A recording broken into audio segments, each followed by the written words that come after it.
¿Existe la filosofía latinoamericana? Un pensamiento periférico es un pensamiento situado. Europa se arroja sobre América Latina la herencia de los pueblos originarios, los proyectos de nación, el porqué de este pensamiento. El rechazo al colonialismo, la unión latinoamericana, la lucha de clases en Argentina, países subalternos, marginados, que no han participado de la centralidad de la historia. América Latina, filosofía y colonialismo. Encuentro 9. John William Cook, el ideólogo de la izquierda peronista. 1. Dictadura y revolución. 2. El hecho maldito. 3. El doble exilio de Perón. 4. Las masas y los hechos revolucionarios.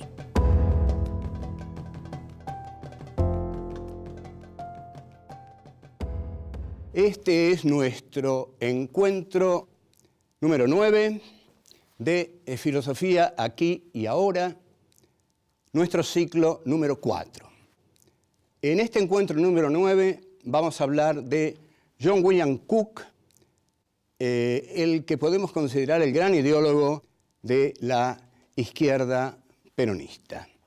John William Cook era gordo, era muy gordo, y fue, no a pesar de ser gordo, sino eso no le dificultó nada ni le favoreció nada. Era muy inteligente, era brillantísimo. Fue diputado, siendo muy jovencito, del Partido Justicialista en el Congreso durante la primera presidencia de Juan Domingo Perón. Durante esta presidencia, Perón decide tomar una medida terminante con respecto a un diario que lo venía incomodando particularmente, que era el diario La Prensa. No lo decide tanto Perón, sino que Evita es la que le dice, bueno, tenemos que hacer algo con este diario, no podemos permitir que todo el tiempo esté hablando mal de nosotros. Y bueno, Perón le dice, bueno, querida, pero la democracia es así, la libertad de prensa es así. Los diarios tienen derecho a decir lo que quieran. Y Evita le dice, bueno, pero a mí este diario, La Prensa, me parece que pertenece a los Gainzapás. Los Gainzapás son la oligarquía, la más rancia oligarquía, y son enemigos de los obreros, son enemigos de los pobres, son grandes terratenientes y son además sicarios de la United Fruits de Estados Unidos. Así que yo creo que habría que cerrar ese diario. Entonces tiene un diálogo con Raúl Apol, y Evita le dice, bueno, mira, Apol, hay que cerrar La Prensa. Bueno, señora, le dice Apol, eso no es más que una cuestión de distribución. Yo ordeno que no se distribuya más la prensa y listo, la prensa no sale más. Bueno, Evita le dice que sí y lo dice, necesito a alguien en el Congreso que defienda el cierre de la prensa. Y para eso voy a convocar al diputado John William Cook. Y Raúl Apol le dice, señora, el diputado John William Cook es comunista. ¿Pero cómo? Dice Evita. ¿No es que la contra dice que Perón es nazi, que vos sos Goebbels y Cook es comunista? ¿Pero qué es el peronismo? Señora, le dice Apol, yo no soy nazi, pero el diputado Cook es comunista. Bueno, pese a esa opinión del señor Apol, el diputado John William Cook en marzo de 1951 da un célebre discurso en el Congreso de la Nación en el cual fundamenta ideológicamente el cierre del diario La Prensa, diciendo que la prensa es enemiga de los intereses obreros y que el peronismo representa en el gobierno a esos intereses obreros a los cuales la prensa durante 100 años de existencia casi se ha opuesto, y que además la prensa defiende los intereses de la United Fruits, que la prensa está en manos de unos pocos y poderosos terratenientes, poseedores de vacas pertenecientes a las altas clases dominantes, y que cuando la prensa clama por la libertad de prensa, está clamando por la libertad de su propia empresa, de su propio poder, de su propia familia, de su propia tradición, de la United Fruits y de las tierras de los Gains a Paz. Esto dice Cook en el Congreso. Bien, el discurso de Cook pasa a la historia como un discurso, por supuesto, virulento de un hombre de izquierda que quería cambios radicales en la base de la sociedad. Se encuentra con Evita, Cook, y Evita le dice, pero, che, Paul un poco de razón tiene, vos sos bastante comunista. No, señora, yo no soy comunista. ¿Y yo qué soy? Le dice Evita. Yo soy una dictadora, como dicen. Vea, señora, aclaremos algo. Paul quiere cerrar la prensa porque quiere que el peronismo sea una dictadura. Yo quiero cerrar la prensa porque quiero que el peronismo sea una revolución. Hay algo muy distinto entre esas dos cosas. ¿Y a mí cómo me calificarías? ¿Como una revolucionaria o como una dictadura? Entonces Cook le dice, señora, cuando una revolución es una dictadura, se justifica. Ahora, cuando una dictadura es meramente una dictadura y nada más, es algo lamentable. De modo, señora, que mucho cuidado. Si usted implanta una dictadura, que sea una revolución. Esto está tomado del film Eva Perón, que tiene guión original mío, así que lo que dije está en ese film.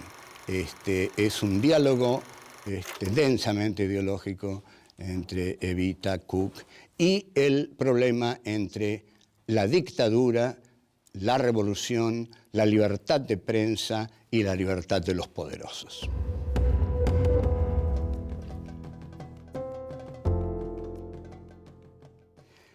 John William Cook en el Congreso no era una figura fácil. Por ejemplo, cuando Perón, en la segunda etapa de su gobierno, que es una etapa más abierta al liberalismo económico que al nacional proteccionismo de su primer gobierno, cuando estaba Evita, Perón impugna un contrato con la Standard Oil de California, una compañía petrolera. Y es Cook, justamente en el Congreso, quien se opone a ese contrato. Ustedes observen la libertad de John William Cook, que cuando tiene que oponerse a su gobierno, se opone a su gobierno. Ahora bien, después de los bombardeos criminales del 16 de junio de 1955, en los cuales se bombardea una ciudad abierta, desprotegida, Perón, ante la tragicidad de los acontecimientos, convoca a Cook y lo pone al frente del Partido Justicialista. Ustedes observen el juego pendular de Perón, que ha sido eterno, ¿no? Y si Perón moría en ese momento, Perón quedaba como el líder revolucionario que había dejado nada menos que a John William Cook al frente del Partido Justicialista. Cook le dice que la única salida que hay frente al ataque del gorilaje desbocado que a toda costa quiere derrocar a ese gobierno, que era el gobierno constitucional, es una respuesta violenta, pero con las masas como protagonistas. O sea, lo que le está diciendo Cook a Perón, y esto es fundamental, es que hay que armar a las masas. Para que una resistencia popular sea posible, las masas tienen que ser armadas. Pero Perón, como todo líder burgués, no va a armar nunca a las masas, porque aunque sea un líder popular, es un líder burgués y siempre va a tener miedo de que si arma a las masas pasen sobre él, vayan más allá de lo que él quiere que vayan y pasen sobre él. Entonces, ante eso, se retira y toma la famosa cañonera paraguaya, que es, digamos, es un acto, bueno, es un acto de huida, porque en ese momento la CGT pedía armas, los obreros salían a la calle a pedir armas, en tanto el líder no quería pelear, porque sabía que una lucha de ese tipo, basada en el proletariado, iba más allá que su propia ideología. Cook va a escribir libros fundamentales en el pensamiento político nacional.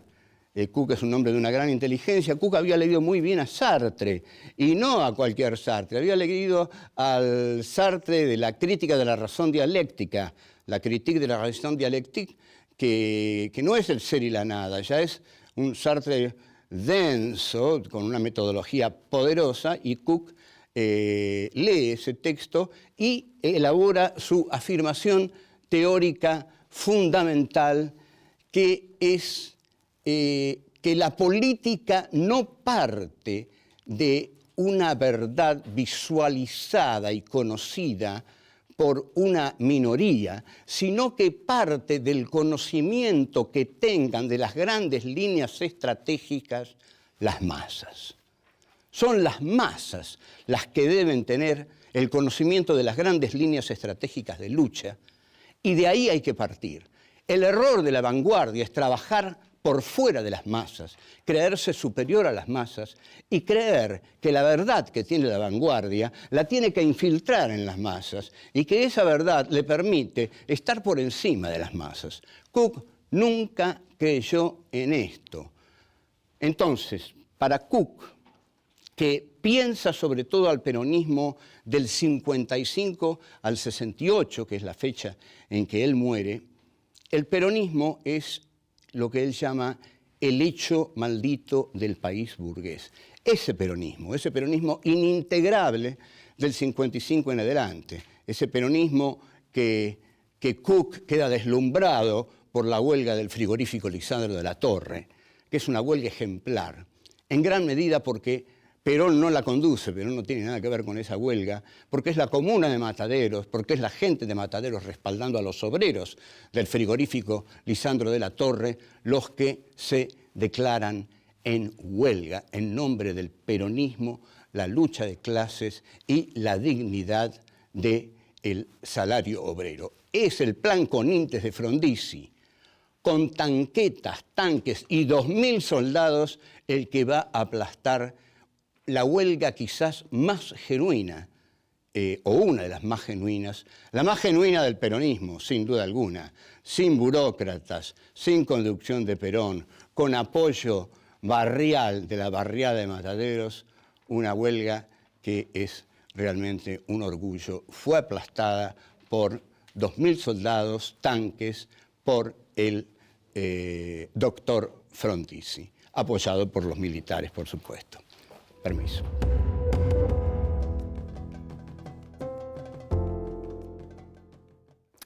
Hay una muy importante correspondencia entre Perón y Cook que se establece a partir del exilio de Perón y también del exilio de Cook.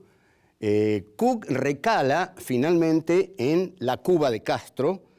Perón se instala definitivamente, para gran disgusto de John William Cook, en la España de Franco. La correspondencia entre Perón y Cook se publica en 1972. Es el momento de publicarla porque la militancia juvenil, la izquierda peronista, estaba hambrienta de ideología, estaba hambrienta por conocer el pensamiento de John William Cook y la respuesta que Perón había tenido por este pensamiento. El valor en boga en ese momento era el de la lucha armada. La lucha armada estaba en boca de todos y era la indudable metodología que iba a derrocar a los regímenes capitalistas serviles del imperialismo norteamericano en América Latina. Esta línea era bajada, por supuesto, por Cuba, por la Revolución Cubana, y el ejemplo era el de la Revolución Cubana. Si la Revolución Cubana había logrado derrocar al régimen batistiano, eso quería decir que la guerrilla podía derrocar a los gobiernos de América Latina. Además, había una especie de creencia en un devenir necesario de la historia, que era la descolonización. En el prólogo de Jean-Paul Sartre al libro de Frantz Fanon, Los condenados de la tierra, hay una frase de Sartre que dice: la descolonización está en camino, lo único que pueden hacer nuestros mercenarios es demorarla. Gran error de Sartre, que es mi maestro, y ahora ya no sé si es mi maestro, pero fue mi maestro, el filósofo al que más admiro. Pero, ¿qué significa esto? ¿Qué significa que los mercenarios solo pueden demorar la descolonización? La descolonización es inevitable. ¿Hay hechos en la historia que son inevitables? No, nada en la historia es inevitable. La historia es azarosa. Lo que prima en la historia es el principio de incertidumbre de Heisenberg. Es decir, la historia es un juego de azar en el que se gana la vida o la muerte de los vencidos, como decía Salvador María del Carril para justificar el fusilamiento de Dorrego. En consecuencia, Sartre se equivoca. La descolonización está en marcha, pero los mercenarios pueden mucho más que demorarla, y pudieron mucho más que demorarla. Ahora bien, entre Perón y Cook hay un dramático choque de ideas diferenciadas. Una cosa es lo que piensa Perón y otra cosa es lo que piensa Cook. Lo que Cook quiere desde Cuba es una revolución socialista, por eso está en Cuba, porque en Cuba se ha hecho una revolución socialista. Lo que Perón quiere no es una revolución socialista, aunque durante esos años, cuando muere el Che Guevara, diga, por ejemplo, ha muerto el mejor de los nuestros. Pero Perón durante esos años hace un juego pendular en el cual a veces le da manija a la izquierda, a veces manija a la derecha. Perón seguía queriendo su comunidad organizada del 45.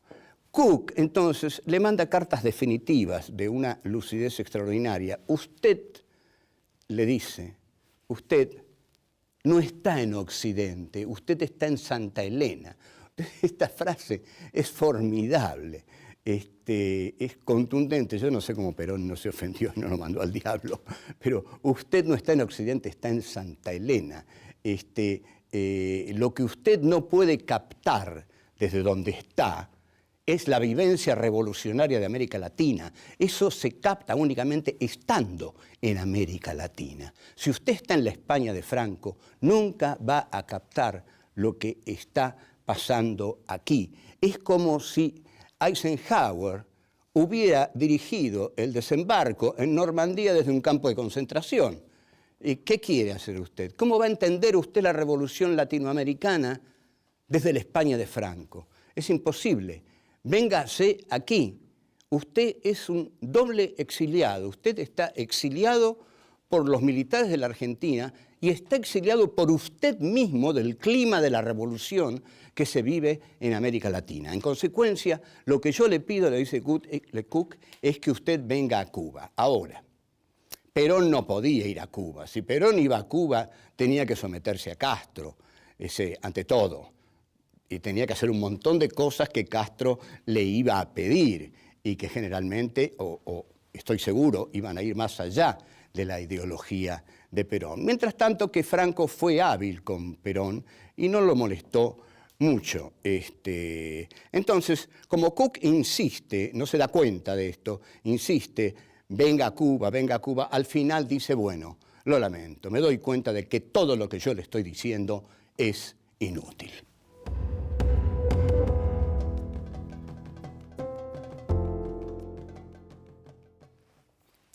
Cook, la idea de Cook era en realidad la idea de la izquierda peronista, que no creía tanto en Perón, porque este es un gran error. La izquierda peronista no creía ciegamente que Perón era un revolucionario socialista. Lo que creía era que había que crear hechos revolucionarios en la Argentina para que Perón no tuviera más remedio que aceptarlos. La idea era, si nosotros creamos hechos revolucionarios aquí, Perón, cuando venga, los va a tener que aceptar. Pero no podemos estar al margen del peronismo. Esta era la idea esencial de las masas de la izquierda peronista, que la alejaba del foquismo. Por eso la traición de Montoneros, el error también es tan grande cuando se autonomiza y cae en el foquismo, porque la idea esencial de la juventud peronista era entrar en el peronismo, porque en el peronismo estaba la clase obrera, estaban las masas.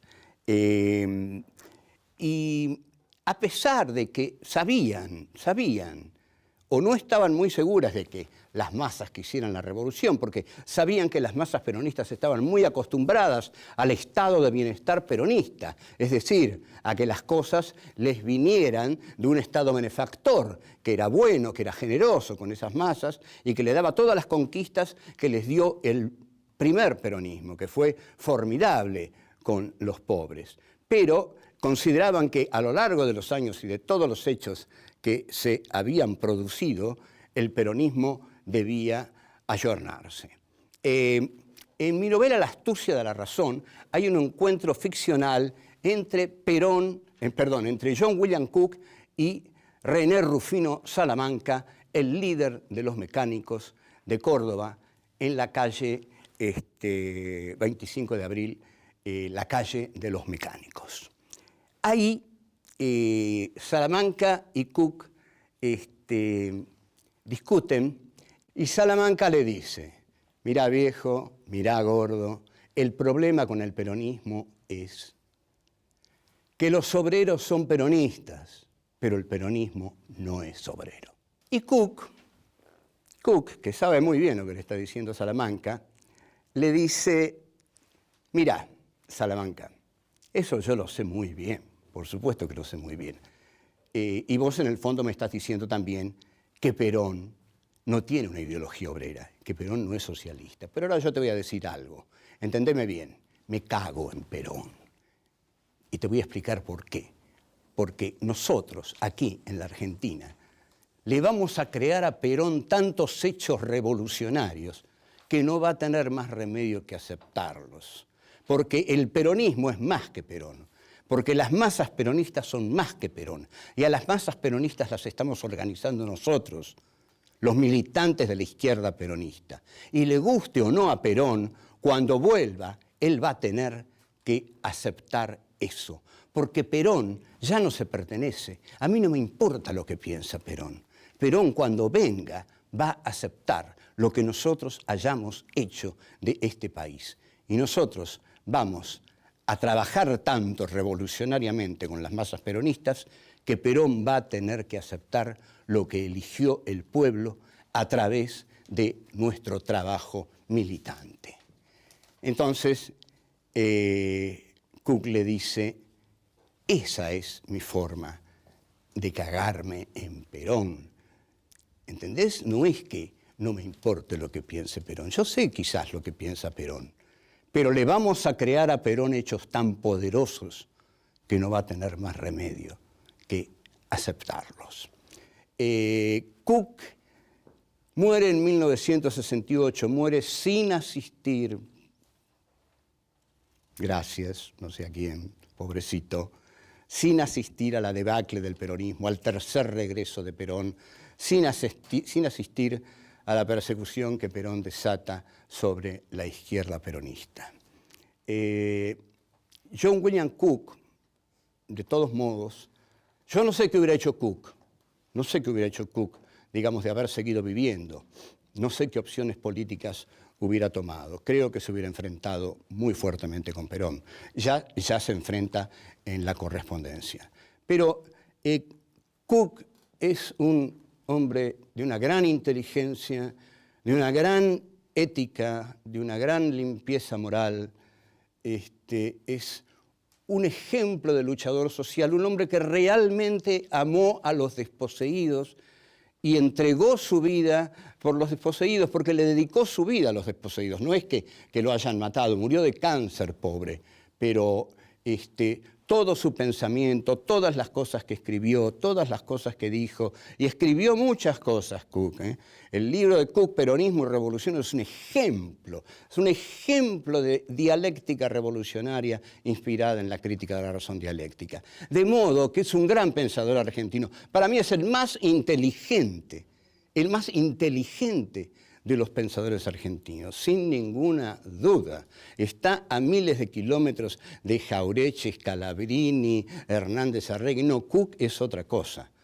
Cook es un pensador al nivel de un Sartre, al nivel de los grandes pensadores socialistas europeos. Fue, además, un gran maestro, un tipo que la peleó a fondo con Perón, que la perdió, pero que le dijo un montón de cosas a Perón que todavía permanecen. Así que, salud, John William Cook.